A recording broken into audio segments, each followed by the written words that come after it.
খুব তাড়াতাড়ি যেইভাবে মুরগি কাটবেন, এই জন্য আপনাকে মুরগির প্রথমে পিছনের বাড়তি অংশটা কেটে নিতে হবে। তারপরে মুরগিটার মাঝখান দিয়ে 2 ভাগ করে নেবেন। তারপরে পিছনের অংশ যেই লেকের অংশটা থাকে এই অংশ থেকে চামড়াটা ছাড়িয়ে নেবেন।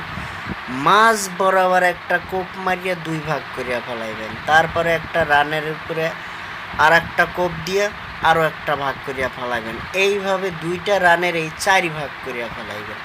তারপরে মুরগিটার যে হাড়টা থাকে, হাতের বাড়তি অংশটা কোপ দিয়ে কেটে নেবেন। বাকি যেই সিনার অংশটা এটার মাঝ বরাবর একদম পোষায়া ফালা করিয়া 2 ভাগ করিয়া ফেলাইবেন। হ্যাঁ, এইভাবে 2 ভাগ করে ফেলাইবেন। তারপরে এটাকেও ধাম করিয়া একেবারে সমানভাবে মেপে নেবেন। মাঝখান দিয়া একেবারে এক কোপ দিয়া মোটামুটি 2টা সাইজ করিয়া ফেলাইবেন। এইভাবেই 2টা অংশকে কেটে নেবেন। এখন এটা রোস্টের জন্য একদম পারফেক্ট সাইজ হয়ে গেছে। এরপরে যদি আপনি ছোট করতে চান তাহলে ফালা করিয়া কোপাইতে থাকবে।